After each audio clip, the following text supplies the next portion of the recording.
¿Qué tal? Muy buenas tardes.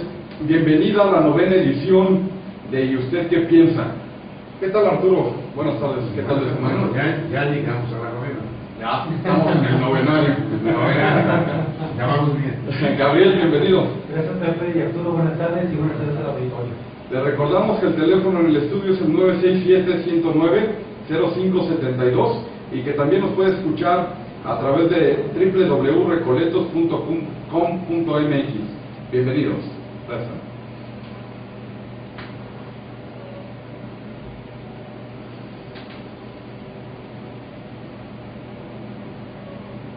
¿Puedes subir sonido tu micrófono a la altura de tu boca? Sí, por favor. Gracias.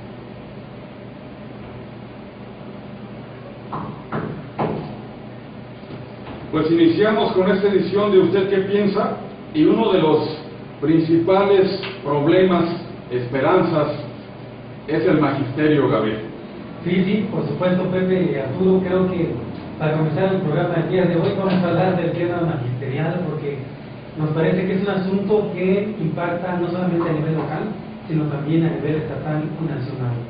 Como ya sabe el auditorio y la ciudadanía, en los últimos años se ha acrecentado o se ha profundizado el nivel de la acción política del magisterio, derivado de estas reformas que a nivel nacional ha impuesto a través del Ejecutivo Federal, ha impuesto el Estado mexicano, el gobierno mexicano, vamos a hablar del gobierno mexicano, y tiene que ver con esas mal llamadas reformas estructurales, ¿no?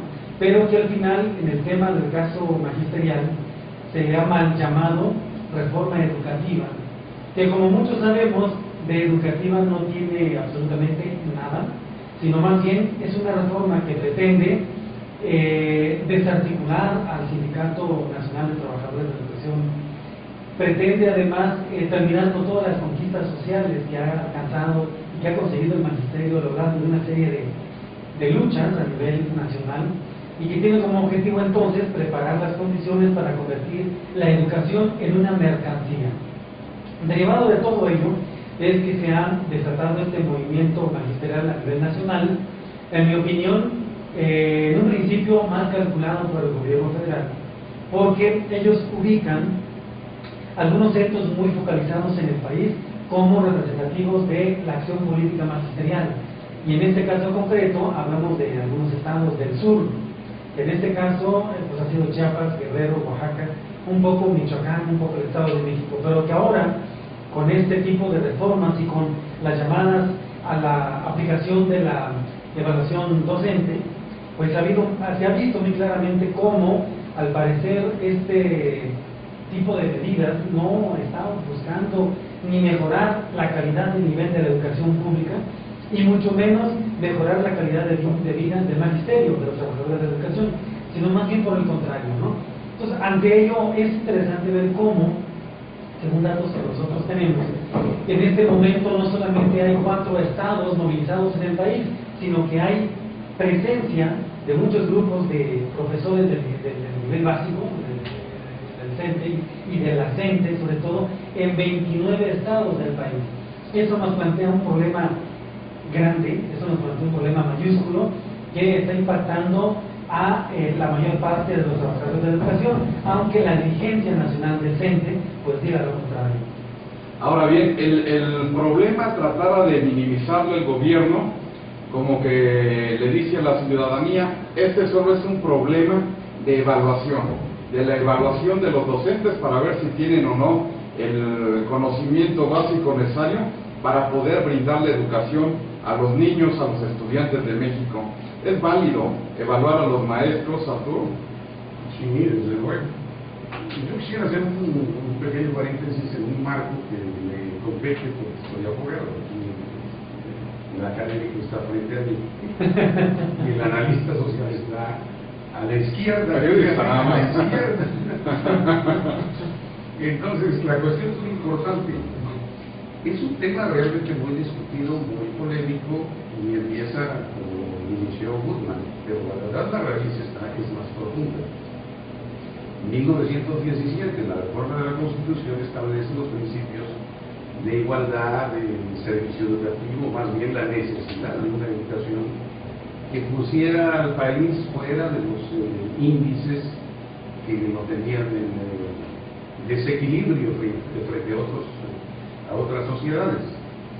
Hacia 1925 se crea la Escuela Normal de Maestros, no sé si el término sería utilizado en cuanto a la denominación del Instituto de Educación, pero ahí empieza a gestarse toda una política educativa y posteriormente, pero no mucho, se crean las leyes de planeación, la ley de planeación nacional que involucra a todas las dependencias, o en este caso a la Secretaría, y a la tarea que constitucionalmente se le confirió.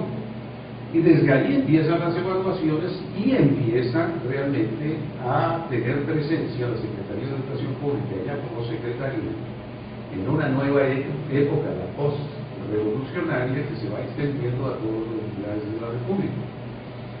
Lo que señala Guzmán es lo que conocemos todos y hay que admitir que quienes lo conocen más son los sujetos que están involucrados en el problema. En este caso, la situación de Chiapas, la de Guerrero y la de Oaxaca, está medida en función de los parámetros del Distrito Federal, y aquí hay una diferencia ya muy interesante.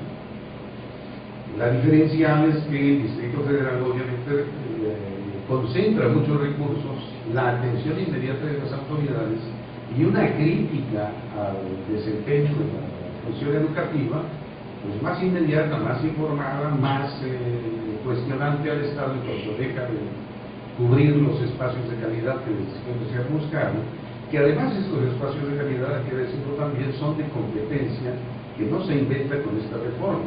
Esto viene de mucho tiempo atrás, por eso las menciones y por eso la refiero a ello. El estado de Chiapas, medido frente a la media de educación que tiene, pues pudiera representar poco para lo que nosotros no traducimos a lo que son los miles, porque cuando decimos que el grado de educación más elevado que tenga Chiapas es del 3% de su población, entiendo, educativa, no la potencial, frente al 8 o 7 del Distrito Federal, pues quienes saben de números estarán involucrando lo que representa esto y lo que representa para las familias una esperanza de tener una mejor educación para acceder a un mejor nivel de vida, que es otra vinculación inmediata. Efectivamente, en algún momento de esta historia, no muy pasada, pero sí ya correspondiente al siglo inmediato, el 20, aparece la división de lo que nosotros ya conocimos como el Sindicato Nacional de Trabajadores de la Educación, y aparece la Coordinadora Nacional de Trabajadores de la Educación. Que al interior del CENTE es, digamos, el grupo sí, que es se el opone crítico, a las decisiones de la sí. ¿no? Lo que quiero puntualizar es que se trata, desde el punto de vista laboral, se trata de una competencia por la titularidad de un contrato colectivo de trabajo. Aquí esto corresponde exclusivamente a los involucrados desde el punto de vista laboral. La cuestión que involucra a la sociedad es la cuestión educativa que se va a derivar fuera de las titularidades de los órganos representativos de los prestadores del servicio, que son los profesores. Esta es una cuestión muy delicada. Yo francamente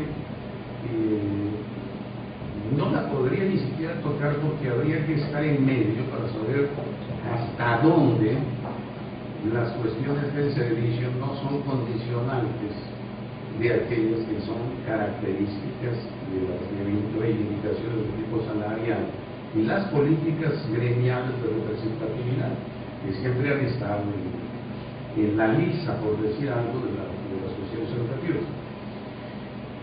He platicado con algunas personas y hay una diferencia de opiniones.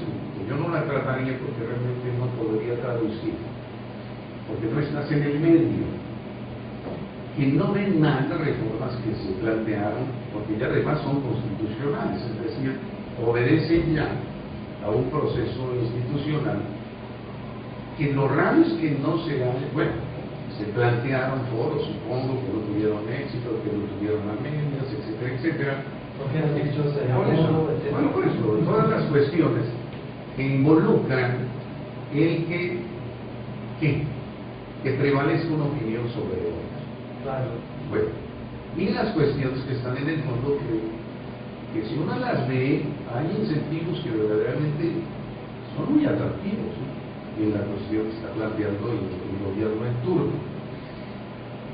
Yo tampoco quisiera descalificar a un gobierno en donde todavía la prueba del ácido, a pesar de que estas son los ácidos que le están cayendo, todavía no ha sido la definitiva, porque habría que ver, una vez puesto en ejercicio, si se puede llevar a los estándares que tiene el Estado mexicano, al gobierno en turno, involucrando al universo total de los docentes, que está medio difícil también, porque además los procesos de modificación, no solamente en el campo de la educación, simplemente en el campo político, son cambiantes a cada momento y a cada momento son revisables.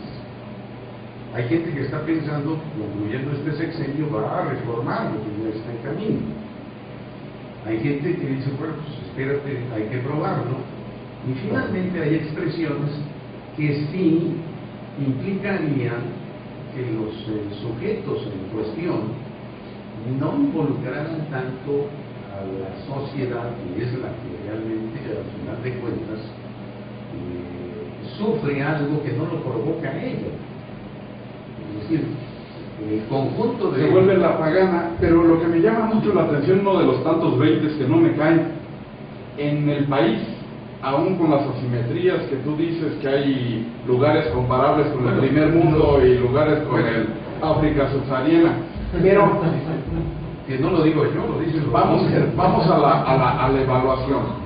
Si la gran mayoría, la gran mayoría de las normales, permítame que te interrumpa, el término evaluar dirige para todo tipo de actividad, claro, y más ahora en una sociedad que podemos cuestionar en qué modelo estamos, pero tampoco podemos negar el contexto en el que nos estamos manejando como país y como sociedad. Por eso señalo la vigencia del ejemplo de Chiapas, porque los números lo están poniendo en un lugar que no es el mejor. pero la contradicción de la evaluación Sí. va en el sentido de que si las normales son públicas, por lo tanto auspiciadas por el gobierno, pues ya educaste. De educación pública, las que sean. La gran mayoría de las normales son públicas. Claro.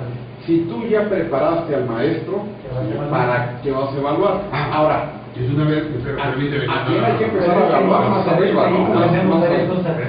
Permíteme. Ya un poco nos Luego procedimiento. nos enredamos. Pero es que El proceso de evaluación es permanente. No quieren, yo quiero entender que si nosotros fuéramos a una escuela cualquiera, quiero decir una escuela cualquiera, una escuela que tú seleccionaras, por ejemplo. Si es que tienes la oportunidad. Si es que tienes la oportunidad. Y cotidianamente hay evaluaciones, quiero creer que las hay, no ordenadas, no organizadas de acuerdo, no estructuradas de acuerdo con un modelo que están proponiendo que va a ser el evaluativo.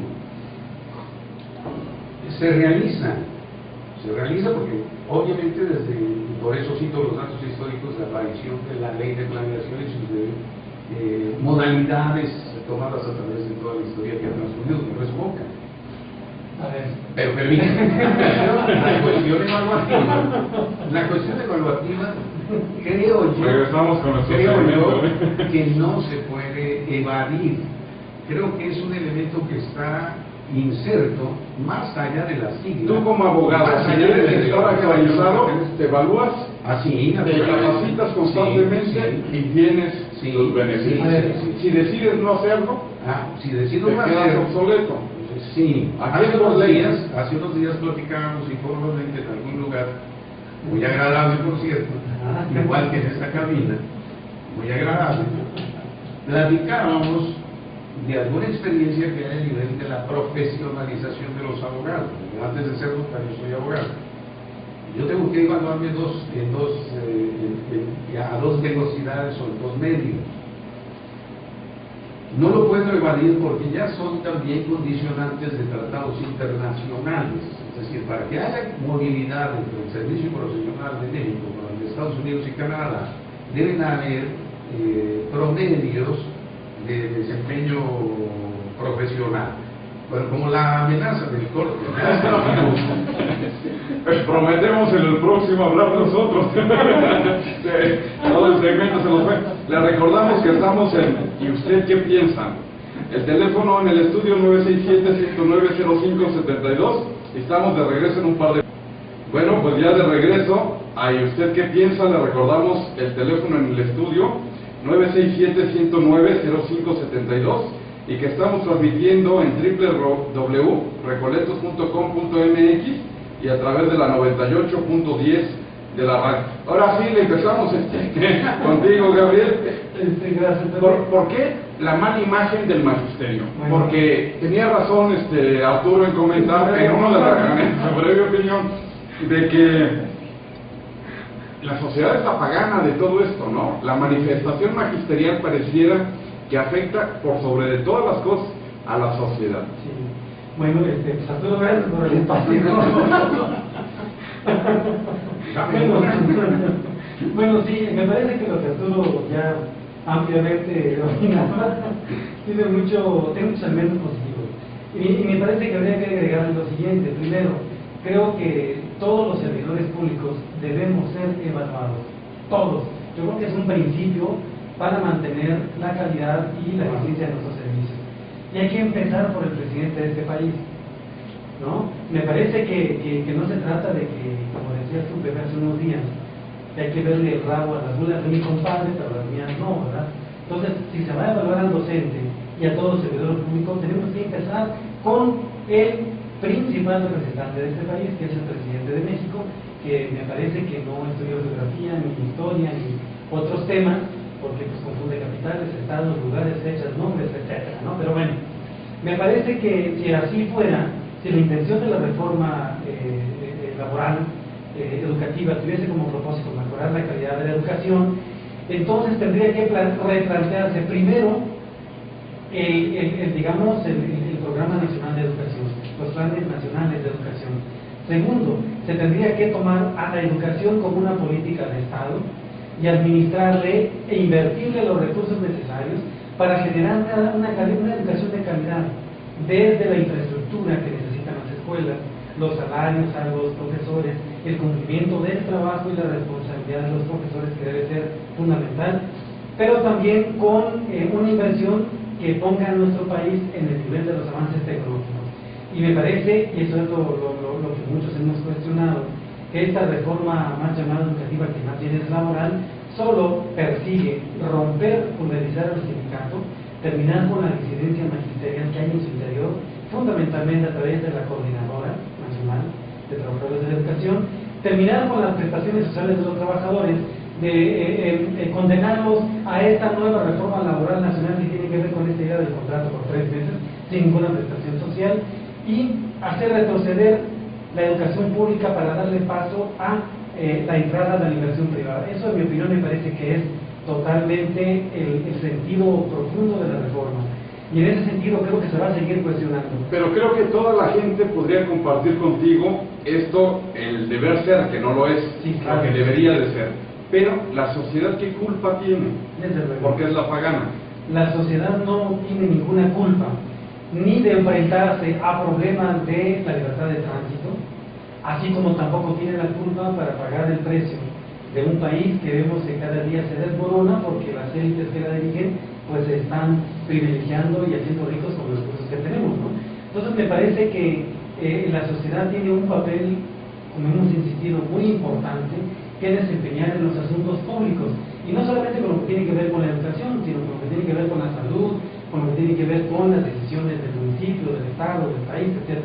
Entonces, ahí, como todo fenómeno social, siempre se presentan estos asuntos que desde el discurso del gobierno en turno, ¿no?, son bien utilizados para tratar de satanizar a los movimientos sociales que se oponen a las malas decisiones del gobierno en turno. ¿Y qué es lo que han hecho siempre? Preparar toda una campaña mediática para hacerle pensar a la sociedad que los malos de la historia son los maestros, que los malos de la historia son los estudiantes, que los malos de la historia son los campesinos, y siempre los buenos son los que dirigen este país. Hay quienes piensan, Gabriel, de que incluso al interior del magisterio, sobre todo en su dirigencia, hacen a propósito llevarse mal con la sociedad, porque el movimiento está vendido desde arriba, que en sí la estrategia que están utilizando va en contra de los mismos maestros y que tienen cooptados a los líderes magisteriales. Yo no dudo que haya algunos dirigentes que quieran siempre aprovecharse para llevar el agua a su molino, para entrar en negociaciones oscuras con el gobierno en turno, no lo dudo, pero yo más bien estoy pensando un poco en la gran mayoría de maestros y maestras, de profesores y profesoras, que son los que se están convencidos por defender sus conquistas sociales, por defender su puesto de trabajo, y porque muchos de ellos sí están comprometidos con la educación. Lamentablemente vemos que hay escuelas derrumbándose, que hay escuelas que no tienen ni las condiciones mínimas de presupuesto del gobierno mexicano para solventar gastos, para pintar puertas, para componer sillas, para mantener las instalaciones, y vemos que hay de pronto escuelas que están dando clases debajo de los árboles. Muchos de los salones en el país son verdaderas lagunas porque están literalmente derrumbándose. Entonces me parece que esa es una tarea de todos, del personal docente que se ocupa de la educación como tal, que no podemos omitir que dentro de ellos hay también muchos profesores que a lo mejor no nos comprometemos con la educación y que no queremos cumplir con esas obligaciones, pero no son todos, evidentemente. Me parece que también la sociedad debe intervenir y participar, como, primero influyendo en las decisiones nacionales para que tengamos un gobierno que realmente represente los intereses de la sociedad. No es el caso actual de nosotros, ya lo hemos discutido mucho. Entonces, no puede haber una calidad de la educación si solamente queremos, reformar el tema laboral, pero como gobierno mexicano no se quiere hacer totalmente cargo de la educación pública, de que se mantenga ese espíritu público de la educación, pero también que sea de calidad y que fortalezca los principales valores que necesita la sociedad, como la solidaridad, como el estudio permanente, como la aportación a la sociedad, porque finalmente todos nos debemos a la sociedad. Creo que eso es lo que no hay. A ver, regresamos con mucha cautela, Arturo. No, sin cautela. Hay un cisma por ahí de lo mal que la sociedad está viendo al movimiento magisterial, porque lo tenemos que entender que el apoyo social ya no lo tiene el movimiento magisterial. El secretario de Gobernación, Miguel Ángel Osorio Chong, luego de la fuga del Chapo Guzmán, pedían su renuncia. El presidente del Congreso, de la Cámara Alta del Senado de la República, llegó a pedir en tribuna la renuncia del secretario de Gobernación. Sin embargo, a los pocos días desmantela, la sección 22, de alguna forma le quita el financiamiento a la sección 22 de la coordinadora en Oaxaca, y la gente le empieza a aplaudir y todo el mundo se olvida de que el señor debía renunciar porque enfrentó un problema magisterial muy fuerte para el estado de Oaxaca. Pareciera que la sociedad aplaudió esa represión que se dio en contra del magisterio. Entonces, ¿quién apoya al magisterio? Bueno, esa es una pregunta que es muy interesante y esperamos que seamos suficientemente capaces como para poder nos queda tiempo diseccionarla con toda claridad, con la claridad que nos permite también estar un tanto lejos de las condicionantes de algo que podría resumirse: no pueden existir tantos poderes subsistentes con las mismas características de disputa. Es decir, hasta donde yo sé, la supresión de este instituto oaxaqueño desbordaba toda posibilidad y todo modelo de participación magisterial. Es decir, la participación magisterial ahí casi está involucrada en una política determinante de las condiciones que ellos pusieron, con una disponibilidad de recursos que les permitía una movilidad, cuando menos esa es la expresión con la que se ha criticado, que se movía con una gran facilidad y que obviamente hasta sus propios límites los desbordaron. Estas cuestiones, obviamente que quien está en el ejercicio de alguna función pública, no solamente lleva consigo la responsabilidad de los actos que pudiera tener, sino muchos deberes que lo condicionan a tomar medidas que en algunas ocasiones se llaman impopulares y en otras que son imprescindibles de tomar, porque en una reyerta como ya estaba planteada, tan crispada, tan violenta como pudo haber sido, quizás con más consecuencias de las cuales tenemos conocimiento, obviamente que se cortaban por el cordón umbilical, debes de proporcionar recursos a un grupo contrario, y obviamente que se está reduciendo la posibilidad para que lo puedan hacer en los términos en que se estaban manifestando. Puede que convencer a toda la gente de que esto lo tiene que hacer alguien que gobierna, puede que no se acepte, pero es una determinación. Lo típico es que la sociedad lo aceptó y lo aplaudió. Bueno, precisamente por eso. Mayoría. Bueno, precisamente por eso. La responsabilidad finalmente de quién es del Estado mexicano. ¿Quién lo personifica? El gobierno en turno. ¿Quién lo legitima? El voto y la sociedad. En el pasado programa, nuestro amigo Guzmán se encerró con un personaje político municipal y le decía, bueno, pues a ver, enséñame cuál es tu grado de legitimidad. Claro. También ejemplificaba Guzmán en su momento, nosotros debemos de tener mejores representativos políticos indiscutiblemente. Podríamos decir, no como pretexto, sino como una parte de explicación, que algo cambió del 2000 a la fecha. Ha habido una composición, recomposición de las representatividades. No son las mejores ni las conductas de esa representatividad nos han convencido. Nosotros no somos una sociedad democrática exigente. No somos, es decir, tenemos muchos déficits como sociedad. Claro. Y eso es lo que hace que el ejercicio de la autoridad en un determinado momento no solamente desborde sus propios cauces, sino que los invente. Mucha razón en lo que comenta Arturo, y sociedad somos todos. Claro. En cuestión de representatividad, que es el tema ahorita que tomó Arturo, ¿de verdad el magisterio está representado o los líderes se van por la libre? Porque pareciera ser que hay una disidencia de la disidencia, es decir, gente que ya, o profesores, maestros, maestras que quieren otra vía alterna, y son personas que están siendo agredidas, que estamos viendo en los medios de comunicación y que el gobierno lo explota muy bien porque le da más cámaras y reflectores. Gente que dice, bueno, yo sí quiero presentar mi examen, genuinamente yo quiero mantener mi trabajo porque si no lo presento lo voy a perder, y llega y quiere presentar su examen y lejos de eso sale trasquilado. Los mismos maestros, sus mismos compañeros se le van encima, y ahí están las fotos en todos los periódicos con maestros trasquilados por sus mismos compañeros. ¿Se vale eso? ¿Hay representatividad? Indudablemente se han dado esos casos, efectivamente. ¿Son reprobables? Me parece que sí, ¿no?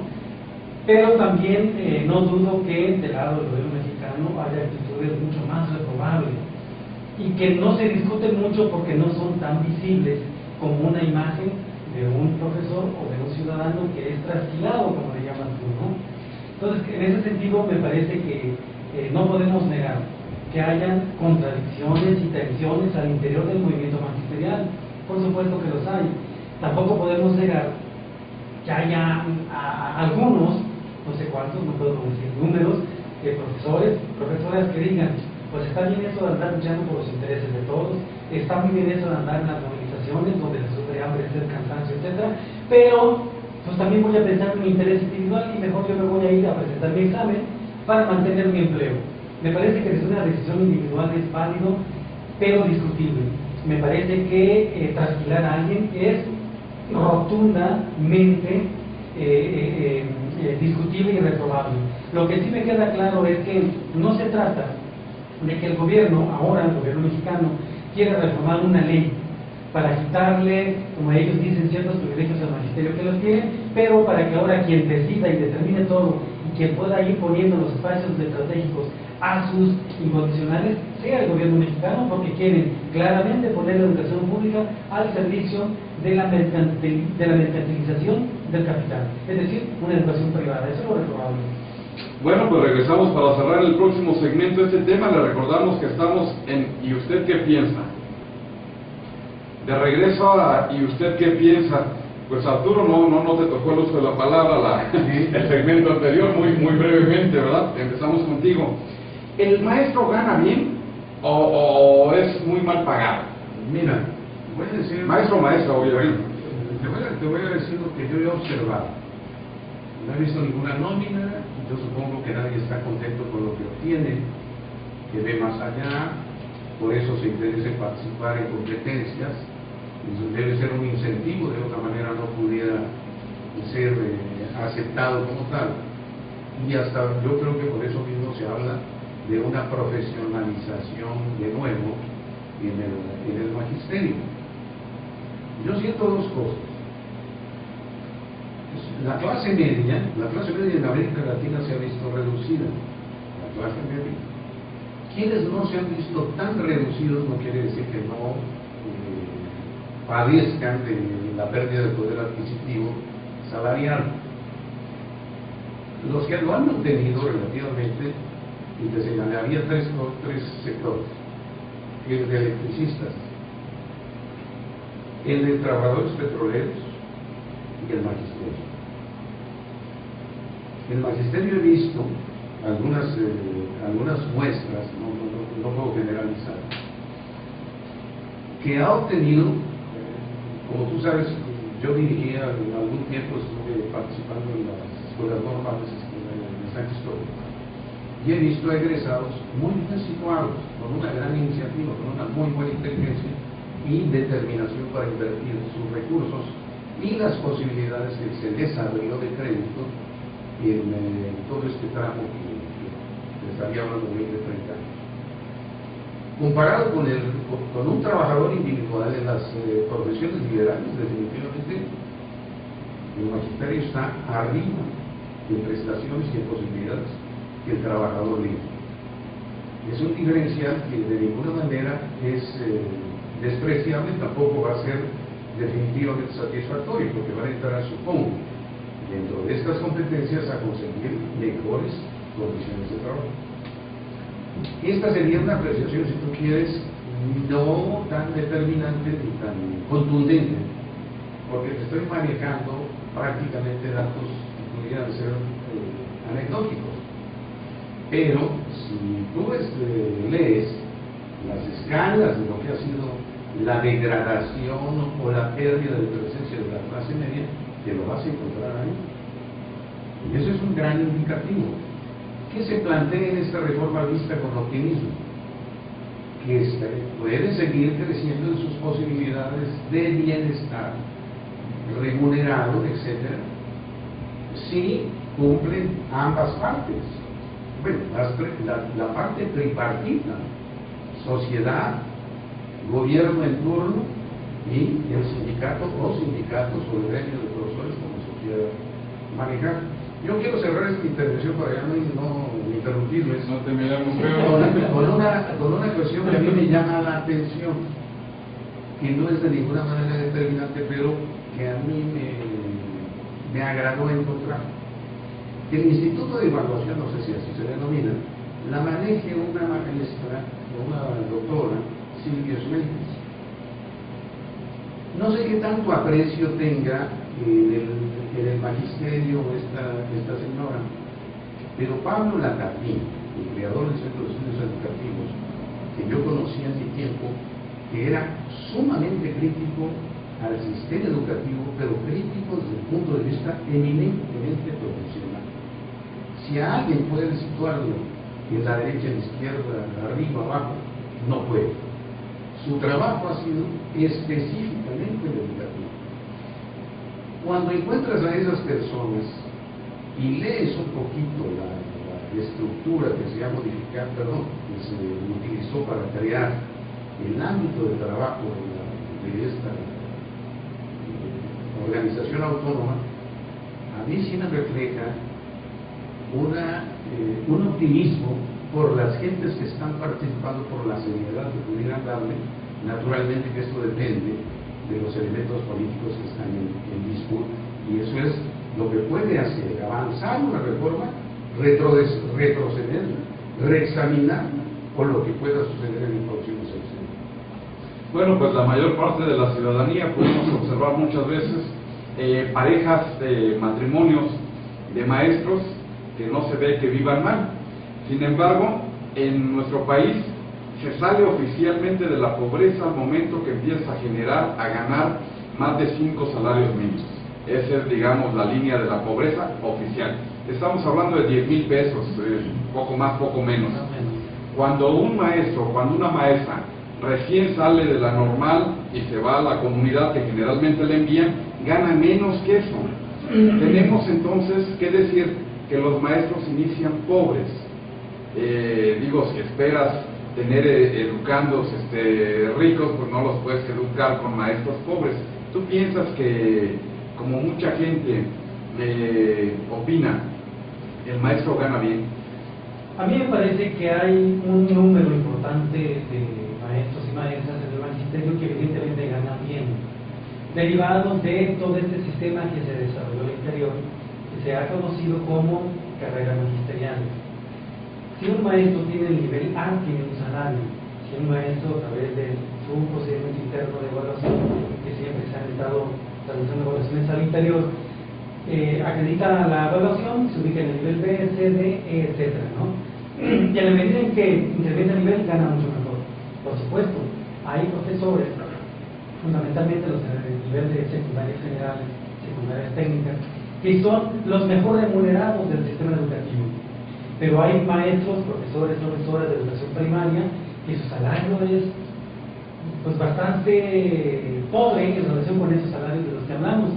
Y cuando se inicia, efectivamente, en el magisterio, pues se inicia desde abajo para ir ascendiendo. Me parece que efectivamente no podemos generalizar y decir que todo el magisterio gana bien, pero tampoco que todo el magisterio gana mal, porque hay como una especie de pirámide, ¿no? Una minoría que ha entrado mucho en la carrera magisterial docente, que se ha logrado colocar a través de los exámenes, las evaluaciones, los cursos, etcétera, y que son los que tienen buenos salarios. Y si aún a esto le sumamos que si los dos, la pareja, el matrimonio, son profesores por ejemplo, de un buen nivel, ¿no? Tienen, por ejemplo, categorías D, E, no sé, pues evidentemente tienen un nivel de vida, yo diría, pues inviable por muchos ciudadanos.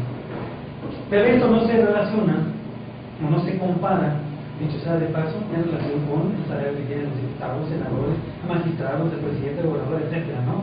E insisto, todos tenemos que ser evaluados, todos. Ahora, en ese sentido, en términos de la calidad educativa, mencionaba Arturo muy acertadamente a Pablo Latapí, un personaje que tuvo muchos elementos para poder hacer una crítica bastante clara y puntual de los grandes problemas del sistema educativo nacional en México. ¿Por qué no poner entonces a personas de ese nivel, de esa talla y de esa calidad, que se encarguen con autonomía del presidente en turno y del gobierno en turno, que se encarguen de impulsar un sistema educativo que recoja la opinión no solamente de los especialistas, sino que también recoja la opinión de los que están en la vida diaria elaborando en esa experiencia que es el propio magisterio? ¿Por qué no se retoman las aportaciones que los padres de familia pueden dar? ¿Por qué no se retoman las aportaciones que los propios estudiantes pueden aportar? Porque en este proceso humano todos podemos aportar. ¿Por qué no hacerlo? Me pregunto, ¿no? Ahora, en relación a la calidad educativa, si este asunto fuera solamente de salarios, o si este asunto no tuviera nada que ver con la política, por ejemplo, vemos el caso de Cuba, reconocido muchas veces ya como el país que tiene el mejor sistema educativo de toda América Latina. Y acaba de reconocer a Cuba, la ONU, la UNESCO y muchos organismos internacionales están reconociendo que es un proceso absolutamente gratuito, público y de masas, es la vanguardia en América Latina y con respecto a otros muchos países del mismo mundo, ¿no? Del mismo planeta. Ahora, pues hay muchos temas que discutir en este caso, ¿no? Pero bueno, podemos pensar en el tema de los aviadores, que el propio gobierno mexicano tiene el magisterio, que no trabajan dentro, pero que pues se llevan un buen salario, sin denegarlo. El apoyo social del pueblo mexicano es el magisterio. Hace 2 años yo recuerdo que el apoyo social del magisterio en el país era abrumadoramente asombroso. Yo mismo recuerdo una experiencia hace 2 años cuando se hizo una acción aquí en la Plaza de la Resistencia y la gente no cabía ni en las calles aledañas porque la Plaza de la Resistencia vinieron de otras ciudades, literalmente atascada, estaba totalmente llena, desbordada de gente.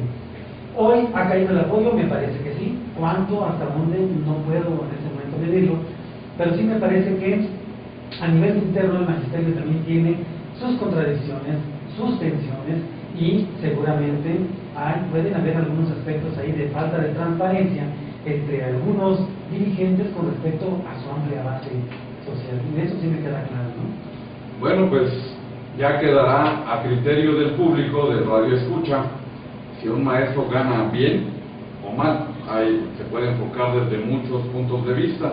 Los que definitivamente ganan bien y desde el principio son los miembros del Ayuntamiento de San Cristóbal. Esos sí ganan bien. Y no son evaluados. Por cierto, no va a venir el presidente. Bueno, son devaluados. Se disculpó en la mañana de que no iba a venir porque teníamos el compromiso de que hoy iba a ser la segunda parte de la entrevista al presidente municipal, Marco Antonio González, Cancino González, ya también le ando cambiando el nombre.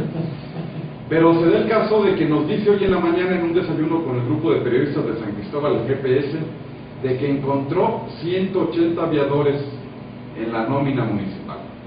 Nos dice, para seguir con esta tónica de los salarios de los empleados, y de que lo que hizo para ahorrar dinero presupuestal a razón, empezó diciendo de 800,000 pesos en la quincena, terminó diciendo de 1,5 millones a la quincena, cantidad importante. Despidió a todos los trabajadores eventuales, aquellos que no tienen base, aquellos que estaban, según él dijo, por contrato. Entonces inicia una política, Arturo, de despedir a la gente que más necesita el trabajo, aquellos que son salarios de 2, 3 mil pesos, aquellos que son tratados como los maestros recién egresados que se van a las comunidades, gente que de verdad necesita el trabajo. Y nos damos cuenta, que es un tema que vamos a discutir en este momento, de que se crean directores como el del Instituto de la Fe, se crea una Secretaría de la Salud municipal, pues que son sueldos muy onerosos. La persona que queda, por ejemplo, el doctor que queda en la Secretaría de Salud, es el doctor Galván, creo que se apellida. Pues es una persona muy exitosa en su consultorio y que obviamente no va a cambiar de una muy buena percepción a ir de servidor público a no ganar. Entonces pareciera que esta política social de despedir a los que menos ganan y contratar a personajes que ganan mucho dinero, pues pareciera un mal indicativo de política pública. Bueno, desde el punto de vista del presidente municipal, que no tenemos el gusto de tenerlo enfrente, para poder no cuestionarlo, simplemente pedir la información de cuáles son las... ¿Qué es lo que verdaderamente puede traer como consecuencia que se ahorren no sé cuántos millones de pesos, como de 12 millones de pesos al año? Esos 12 millones de pesos al año necesariamente los tienes que utilizar para algo que sea más productivo que aquello que estás cortando. En la ocasión anterior, lo único que no nos pudo decir con toda finalidad el presidente municipal es de un programa de trabajo y cuáles son las normas del programa de trabajo. Y lo que hemos estado conociendo todos los días son discusiones, algunas... ¿Estás insinuando aquí muy entre nos que está un poquito improvisando?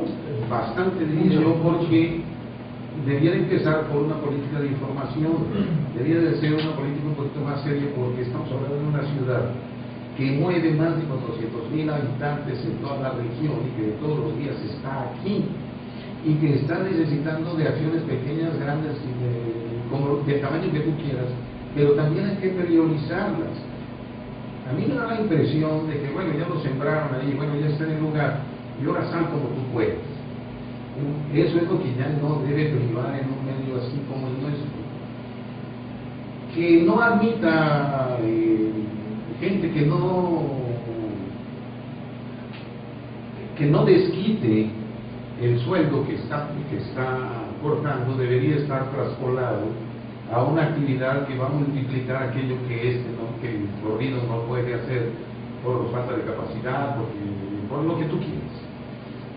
A eso se le llama racionalidad en el uso de un presupuesto. Honestamente, yo no sé si se publicó en algún lado cuál es el presupuesto que ejerce el ayuntamiento, cuáles son las partidas. Tampoco sabemos nosotros si los amiguitos que están como regidores y que se pelean, y que le quitan la palabra, que la dan, que se insultan, que se corren, que regresan, que se abasan. Eso no es lo sustancial.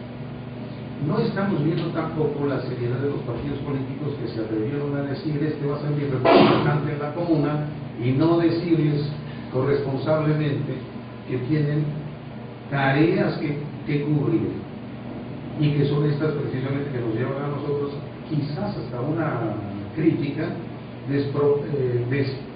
desprotegida, porque no tenemos realmente los elementos para decirle, hasta para apoyarlo, ¿vale? Decir, efectivamente, lo que usted está haciendo en principio es correcto, pero ¿a qué se va a aplicar? ¿Qué cosa es lo que va a multiplicar como positividad? Eso yo no lo veo por ningún lado. Que ya no contrate a más, bueno, deben haber, perdón, nos están cortando, nos aplicaron el Pero bueno, nos quedan 2 segmentos, regresamos en un par de minutos.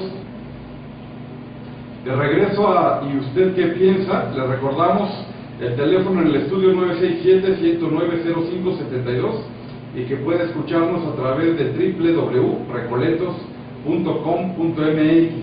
También en Facebook tenemos un grupo que se llama igual ¿Y usted qué piensa? Pues vamos a tratar ahorita un tema hablando del municipio, Gabriel. Los 3 que estamos aquí ya no nos cosemos al primer hervor, excepto Sandra, yo creo que se salva, pero un común denominador en todas las áreas de esta administración municipal, y es un tema políticamente incorrecto de tratar, está ocupado por jóvenes, gente muy muy joven, calculo gente de entre los 20 y 30 años. Este gobierno municipal está saturado por jóvenes, y diríamos, pues qué bueno que los jóvenes se interesan por la vida pública, por esa red pública que es el gobierno. La situación es, cuando no combinas con la experiencia de gente mayor, pues el joven de repente como que tiene otros intereses en la vida. Digo, todos fuimos jóvenes, estás a veces más preocupado por prepararte, por disfrutar de la vida, por cuestiones de pulsaciones ahí meramente físicas. Entonces, ¿tú ves bien que sea un gobierno exageradamente de jóvenes? Sí, Pepe, me parece que efectivamente este ayuntamiento municipal, como otros más, El gobierno sobre todo, ¿no? sí, como otros más, y me atrevería a pensar que también en muchas de las dependencias del orden estatal y federal, fundamentalmente estatal, han aparecido muchos funcionarios bastante jóvenes, ¿no? Fundamentalmente los que han surgido del Partido Verde Ecologista de México. Y se ha convertido hasta como que en una moda el mantener a jóvenes o el poner a jóvenes en instituciones, en dependencias, en encargos que son vitales para el desarrollo de la sociedad. En su mayoría, no podemos negar, yo creo que nadie en su sano juicio negaría que los jóvenes tenemos mucho que aportar, por supuesto que sí. Sin embargo, se ha visto muy claramente cómo en muchas de estas dependencias de los 3 niveles de gobierno, muchos jóvenes han llegado, pero no con la vocación, no con la disposición, no con el compromiso de servir, sino con el compromiso de aprovechar el momento como algo que se les puede o se les puede ir y que no puede durar mucho tiempo, y es ahí donde aprovechan para muchas veces quedar mal con la ciudadanía. Yo no comprendo, bueno, sí lo comprendo, no lo justifico, cómo es posible que ya se está haciendo un estilo, una moda, una tradición, un uso, una costumbre en muchos de los ayuntamientos municipales, dependencias de gobierno, etcétera, donde llega en el caso del ayuntamiento municipal, despiden a un gran número de trabajadores como bien lo señalaba Pepe, que son los que ganan menos, pero probablemente son los que hacen más y trabajan más. ¿Y todo para qué? Para abrir nuevas secretarías, abrir nuevos espacios, generalmente para los allegados, para los compadres, para los amigos, con los que se tienen, digamos, compromisos de campaña, ¿verdad? Y que no tienen un claro propósito de servicio a la sociedad. Y es muy claro el tema. ¿Cómo es posible que los ayuntamientos, dentro de sus múltiples razones para estar endeudados, muchos montos de ese endeudamiento provengan de los laudos? Porque el presidente inmediato anterior despidió a mucha gente, muchos de ellos, de los despedidos, iniciaron un proceso laboral ante la instancia correspondiente, y al final descubren que ellos ganan los litigios y los ayuntamientos tienen que ir cargando con todas esas medidas que son arbitrarias, y pasa en las dependencias, en las instituciones de los 3 niveles de gobierno. Entonces, en ese sentido, me parece que evidentemente los jóvenes tienen mucho que aportar, pero me parece que para decidir y para elegir qué joven debe ocupar una posición, obviamente ese joven debe ser el que demuestre conocimiento, disposición de servicio a la sociedad, transparencia, honorabilidad, y además pues debe siempre tener por lo menos un poco de experiencia que garantice el buen cumplimiento de sus funciones. Si no se tratan de mezclar las dos dimensiones del servicio social que tienen que ver con el conocimiento y la experiencia, entonces me parece que tendríamos graves problemas. Apunta muy bien Gabriel, de que dentro de la franquicia del Partido Verde Ecologista de México, la imagen del joven es muy explotada. Siempre vemos en tribuna a un joven que sube, y generalmente incluso que poco tiene que ver con la fisonomía del mexicano promedio. Es un joven de tez blanca, muchas veces de cabello rubio. Esa es la imagen. Vemos a un político con esas características y decimos Partido Verde Ecologista de México, y es parte de su imagen corporativa como partido.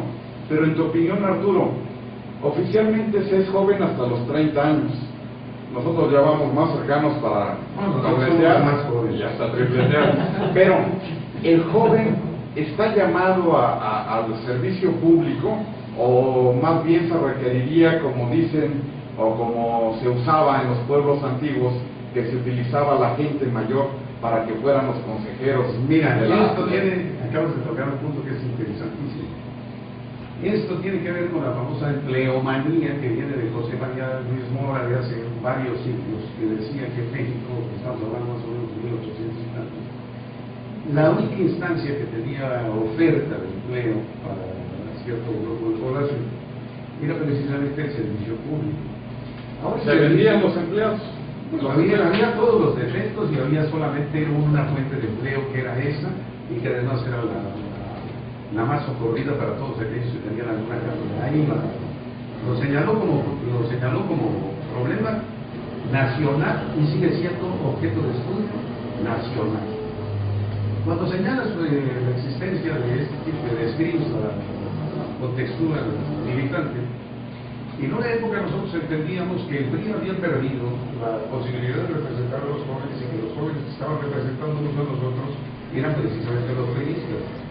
Quienes vimos aquel escenario ahora lo estamos viviendo, efectivamente así es. ¿Es bueno o es malo en que los jóvenes participen? Bueno, mira, en la revolución de los jóvenes en 1958 dieron una muestra los parisinos, y desde México también en algún momento, y ahora estos jóvenes de España, que en Podemos Ciudadanos, dieron muestras de genio, de talento, de calidad, de conocimiento del medio en donde estaban, la economía que estaban padeciendo, etcétera, etcétera. Nosotros tenemos miles de gentes jóvenes egresados de todas las escuelas de la Universidad Nacional, las mismas privadas, brillantísimos, sí, pero no son tantos ni son los suficientes para cubrir todos los espacios del servicio del Estado. En el caso nuestro, esto que se ejemplifica, bueno, en una época de escasez de empleo, de competencia, la calidad y las cualidades que deben acompañar, sean jóvenes, sean mayores de edad, etcétera, etcétera, no pueden ser descalificados nada más o calificados nada más porque le parezca. Claro. Tienen necesariamente que sujetarse a parámetros que den la idea de que la igualdad, la justicia, la imparcialidad y fundamentalmente la capacidad es la que debe estar ahí para el servicio público. Ahora, los compromisos de partido es la descomposición y la perversidad que nosotros estamos viviendo en estos últimos 10 años. No quiere decir que no lo haya habido antes, pero ahora se ha exacerbado. Ahora son cotas y cuotas de poder. Bueno, de poder relativo, porque qué cosas pueden realmente determinar. Miren un momento, imitan un momento, pero no dejan huella, o la dejan negativa. No quiere decir que nosotros hayamos sido mejores, tal vez peores, pero las exigencias ahora son mucho mayores y nosotros también estamos convencidos de que así debe ser, porque este pastel empieza a reducirse y obviamente tiene que distribuir sus bondades entre más personas, y sobre todo para aquellos que tienen posibilidades de educarse, y aún aquellos a quienes hay que darles la oportunidad de educarse con alguna percepción que les permita ir a los mejores lugares. Esa es otra cosa. A mí me parece muy bien, perdón Arturo, la caracterización que hacía Pepe en relación a cómo estamos nosotros viendo a todos esos militantes y funcionarios y servidores públicos que tienen su origen en el Partido Verde Ecologista de México. Efectivamente, creo que ahí vemos la característica física del hombre joven o mujer joven, de aquel o aquella que tiene una semejanza con lo que vemos nosotros llamamos la clase media alta, ¿no? Que vienen de familias política y económicamente acomodadas.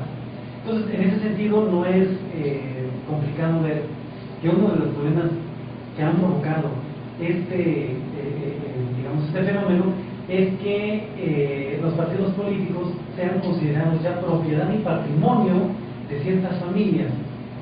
Y cuando estos partidos políticos llegan al poder, son los hijos de esos dueños los que han arribado con toda lo que podríamos definir como un oportunismo, ¿no?, a ocupar esos cargos, esas funciones en el servicio público, donde generalmente muchos de ellos no hacen un buen trabajo, no hacen un buen papel, porque no llegan con la vocación del servicio a la comunidad, sino porque llegan asumiéndose que ellos son casi los propietarios de un partido político. Me parece que por ahí hay un argumento o una razón o una explicación. Guardando toda proporción, en San Cristóbal está ocurriendo exactamente lo mismo. El perfil de estos jovencitos, jovencitas, corresponde perfectamente al perfil general del Partido Verde Ecologista de México, en donde, a pesar que el presidente municipal en cada momento en su discurso, aquí nos lo dijo la semana pasada, yo ya no tengo que ver con los partidos, soy gobernante para todos. La realidad es que sigue repitiendo ese esquema, claro, pero creo que el problema todavía es más profundo, es subyacente. Claro. Estamos cayendo en este régimen democrático que tenemos en una cuestión de cuotas. Claro. Hay cuotas de género, hay cuotas de juventud también. Entonces ya no se está calificando eso que mencionaba Arturo, no estamos calificando las competencias, sino estas cuotas que ya por ley tienen que ser cubiertas por estos grupos. Y algo también grave, perdón que te interrumpa, me parece que todo servidor público debe, para ocupar un cargo de elección popular o una posición de servicio público, demostrar que tiene la capacidad, las habilidades y el conocimiento necesario para desempeñar el cargo. Y segundo, que me parece que es fundamentalmente importante, debe demostrar con sus actos, con su trayectoria, con su historia, que él o ella tiene una intachable vocación de servicio a la comunidad. Si no tenemos ese perfil, se sobreentiende que el que llega para servirse, no para servir. Y hemos llegado al nivel de los absurdos, como bien señalabas tú, porque estoy pensando un poco cuál es la descomposición que hoy tenemos, y rápidamente pienso, no lo puedo evitar, en un momento de México colonial, cuando los cargos en los ayuntamientos y en las principales posiciones del servicio público, esos cargos eran comprados y vendidos. ¿Herencia española? Exacto. Y hoy de pronto vemos en el documenta la gente, los ciudadanos, etcétera, que muchos de los cargos también ya son ofrecidos, son comprados y son vendidos. No puede haber un nivel mayor de decadencia y de descomposición que esto. Bueno, pues Yo creo que a la ciudadanía lo que más te interesa no es que te gobiernen por su aparato reproductor o por la edad que tengan, sino por la eficacia, la eficiencia que puedan tener y el compromiso social. Regresamos en un par de minutos a ¿y usted qué piensa? Estamos de regreso a ¿y usted qué piensa? Le recordamos el teléfono en el estudio 967-109-0572. Pues resulta que en el Cabildo se presentó un anteproyecto de reglamentación en donde pareciera que la intención es censurar un poco a la ciudadanía en cuanto a grabar las sesiones de Cabildo. Hace 3 días pude apreciar que fue el 21 que Tapachula ya transmite en vivo las sesiones de Cabildo, como lo hacen muchos órganos ahorita, el Congreso, los magistrados también ya transmiten en vivo, la Suprema Corte de Justicia de la Nación, y sin embargo San Cristóbal pareciera que se quiere cerrar ese espacio para que la ciudadanía pueda observar y escuchar qué es lo que ocurre en una sesión de Cabildo. Hay gente que llega a las sesiones, sí, a molestar a la autoridad, sí, a faltarle el respeto a la autoridad, porque no es la persona que está ahí sentada, sino lo que representa. Y lo que representa es que nos representa a todos. Esa autoridad ahí representa al pueblo de San Cristóbal. Pero el poder evidenciar tanto al funcionario malo como al ciudadano malo que llegan a hacer malas cosas a la sesión de Cabildo, pues yo creo que puede ser una limitante para que posteriormente no lo hagan. ¿Por qué, en tu opinión, Arturo, habría que tratar de ocultar lo que pasa en estas sesiones, que aparte son públicas, a la ciudadanía? ¿Cuál será la intención ahí ulterior de la autoridad? Bueno, que quiere que no se ventila. Primero, ¿por qué se hacen públicas y por qué se utiliza la televisión o el medio para grabarlo y luego retransmitir? Porque hay una necesidad de convencer a la sociedad que las instituciones funcionan. Si tú recuerdas, la Suprema Corte de Justicia, que por principio no puede, tiene un principio de secrecía muy fuerte, montó todo un programa, y es un programa exitoso, en función de que la gente ve que los ministros, a los que se critica que perciben otros emolumentos, etc. Pero vamos a la función. La función es publicitación del ejercicio de la tarea encomendada por el Estado mexicano en el caso de la Suprema Corte. ¿Qué se pretende? El fin último es demostrar que hay grados de justicia aceptables ya, que hay tratamientos abiertos, etcétera, una serie de cosas. Lo de Tapachula no lo he visto, pero ¿qué efecto causaría que se transmitieran las sesiones a las que tú has reproducido y en los medios escritos también han descrito? Bueno, primero, un desorden porque no saben manejar ni conducir una sesión. Otro, también reprobable, por qué no decirlo, un público que no sabe comportarse como debe de ser. Y tercero, que ninguno de los dos, ni siquiera nosotros hemos tratado de crear, porque tampoco nos han convocado a hacerlo, cómo evidenciar un orden razonado, una necesidad de comunicación a la sociedad para que creen sus instituciones y un compromiso de los servidores públicos con su comunidad. Yo entiendo no sé si tiene alguna base escrita lo que está sucediendo en Tapachula, pero entiendo que es una necesidad que está en el medio para poder ir prestigiando este tipo de organismos que realmente sí están abandonando o nunca han querido montarse en una expresión que sea amigable, como dicen actualmente, hacia la ciudadanía. No lo pueden ni lo van a poder hacer si siguen persistiendo en la anarquía en donde están.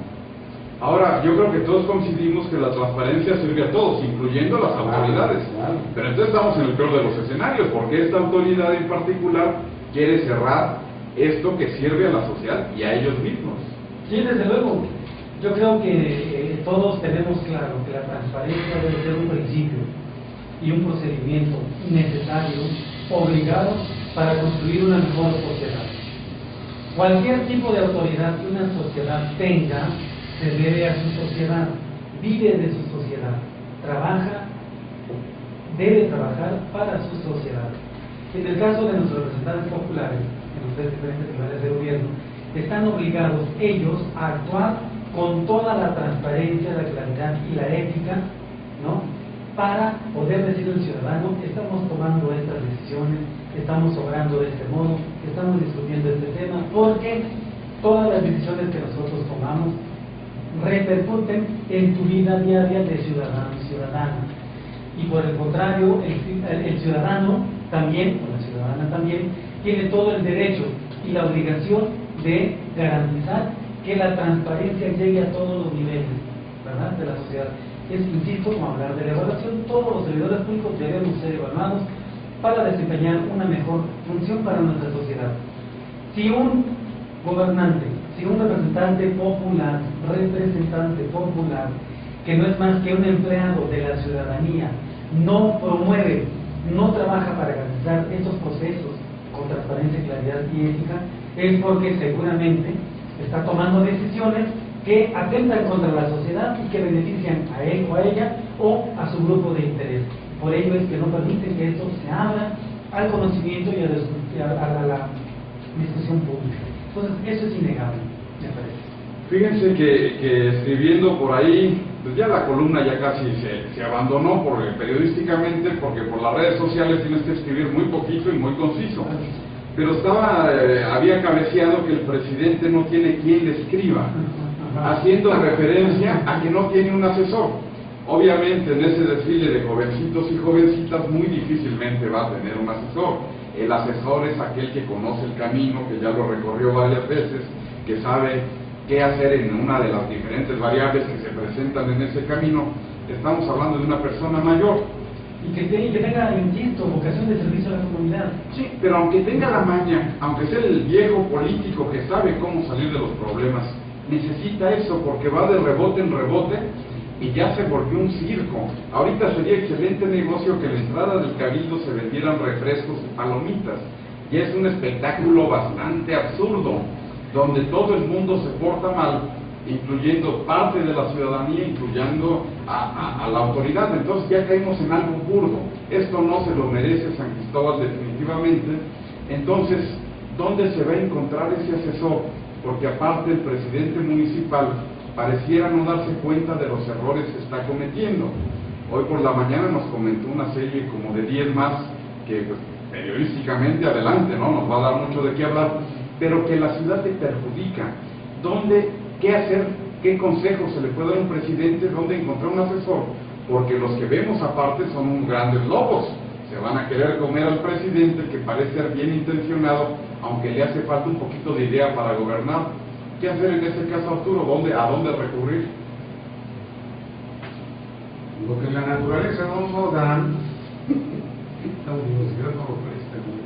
hay un corredor ahí muy grande para... Mira, la actividad política es evidentemente práctica. Evidentemente práctica es de mucha agudeza, de mucha experiencia, de eso hay que decirlo, que puede servir para bien o para mal. En el caso nosotros estamos pensando para bien, qué cosa es lo que sería lo más correcto, lo más... Pero en un caso de emergencia, en un caso de emergencia, sí, hasta lo malo es bueno. No, pero es ahí donde también hay alguna digresión. ¿Por qué? Tú puedes tomar una decisión que sea contraria a la opinión pública, pero que tenga resultados positivos. Pues es otra cosa. Pero que lo tomes siempre mal, pues eso habla de que no está, como tú bondadosamente lo dices, no está debidamente asesorado. Bueno, la asesoría te puede resolver muchos problemas. Sí, pero si tú no tienes la vocación verdadera, ni la intuición, que es parte que no la puedes encontrar en ninguna escuela, que esa es la característica del ser político positivo o negativo. Si tú no la tienes, pues se va a seguir resbalando de como está resbalando. Yo aquí lo que le veo fundamentalmente es que necesitan hablarse entre estos integrantes del ayuntamiento qué es lo que están haciendo, porque al terminar van a ser malos de conjunto. Nadie se va a salvar, porque nadie ha querido hacer el trabajo de equipo. Pero para eso tendrían que entender cuál es la función. ¿Serán coincidentes en entenderlo? ¿Cuáles son los procedimientos que es necesario crearlos? Hay muchísimo ya. Claro. Es decir, aquí de lo que se trata es de que se entienda que es un trabajo colectivo y que se entienda también que tiene un grado de autonomía. Sí, así es, desde luego. Pues en la última sesión, el primer regidor, Miguel Ángel Rosa Salas, le comenta, es un joven también, recién egresado, abogado él, recién egresado de la Escuela de Derecho, le comenta al presidente, mira presidente, yo no me quiero poner en tu contra, yo quiero nada más que se hagan las cosas legalmente. A veces la autoridad no entiende que no solo por el hecho de ser presidente ya puedes hacer lo que quieras. El presidente llegó a cometer el error de decir yo como presidente puedo legalizar. No, al contrario, la autoridad tiene que fundamentar cualquier acción en la ley. Desde luego. A diferencia del ciudadano que podemos hacer todo lo que la ley no nos prohíba expresamente.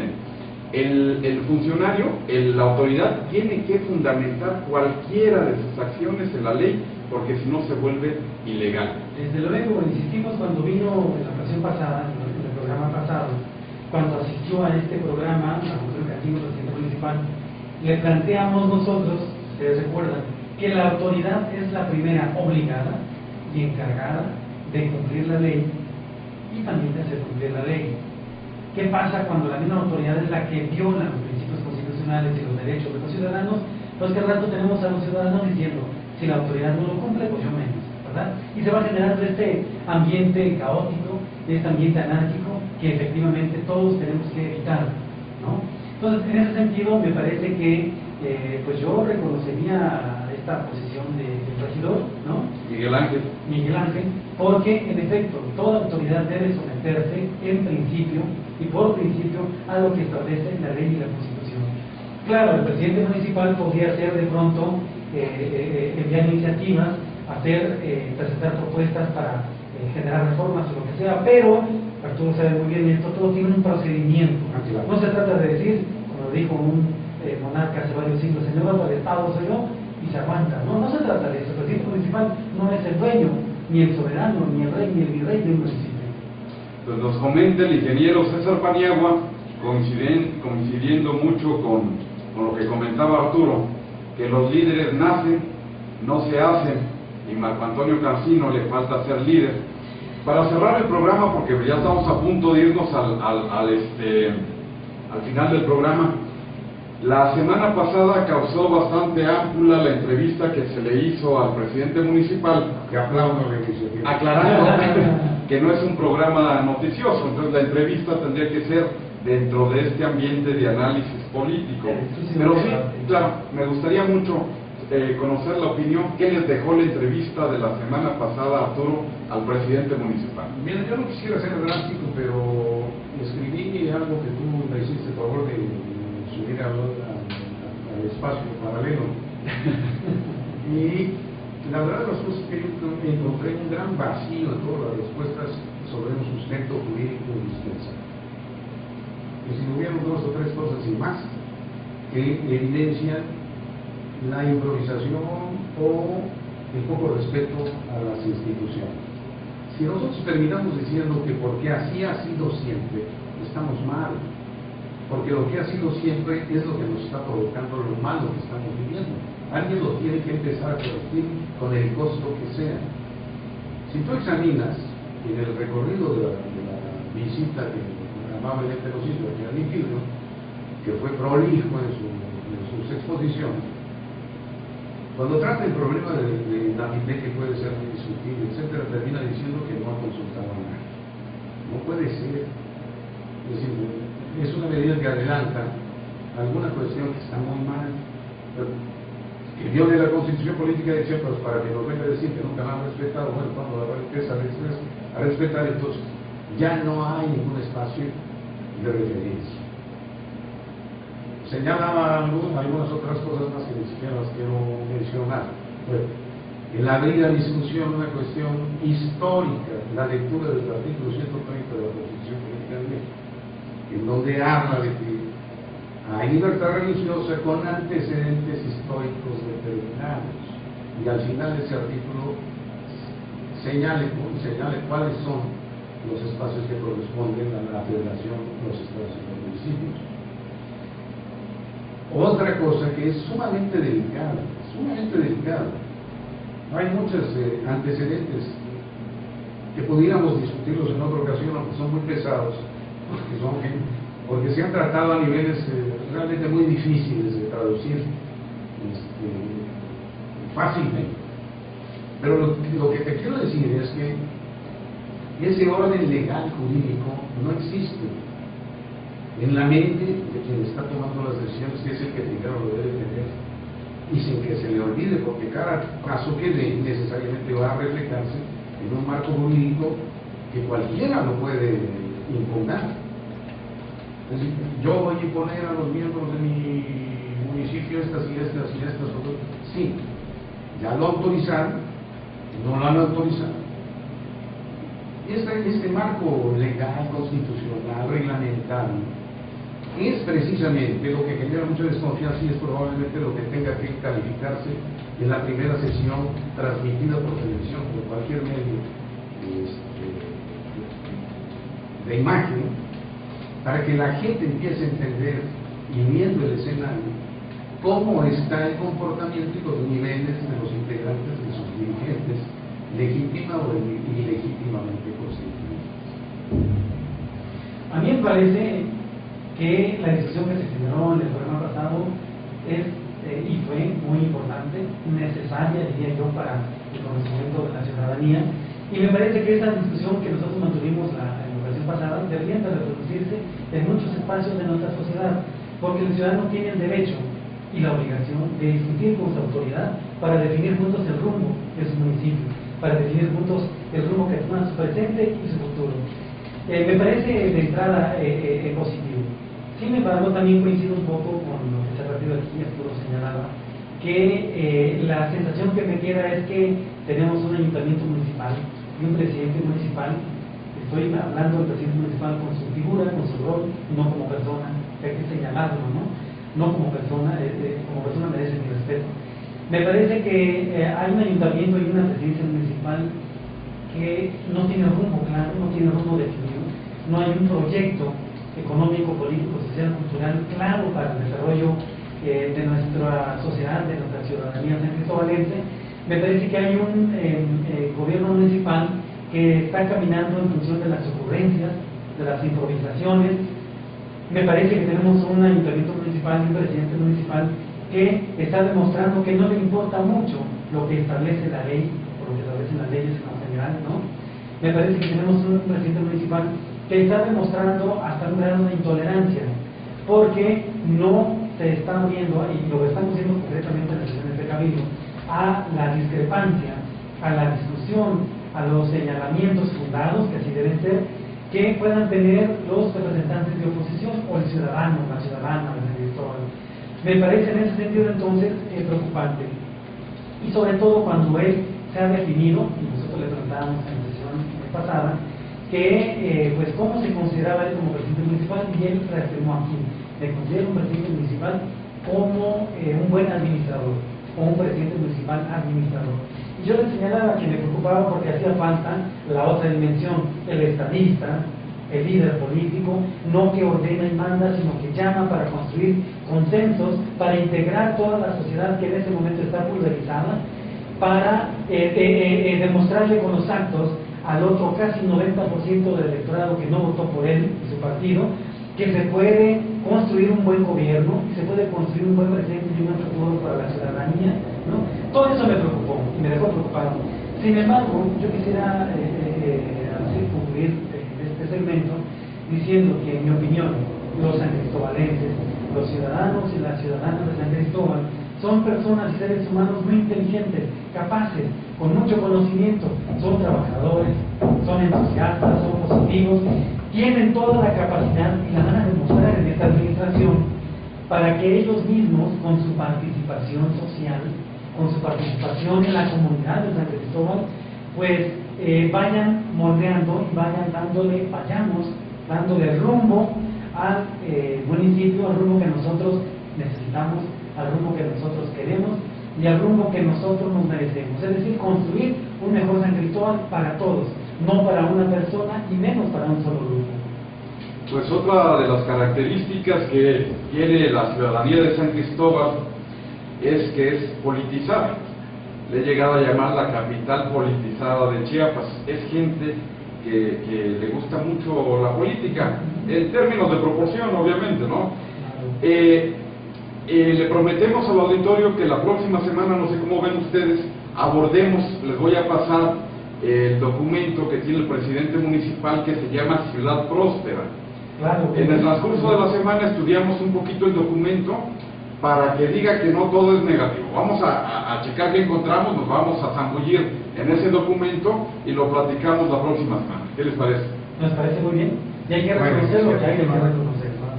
Bueno, pues entonces quedan emplazados para que el próximo sábado en punto de la 1 de la tarde estemos en otra emisión más de Usted Qué Piensa. Muchas gracias, Sandra. Buenas tardes, buen provecho.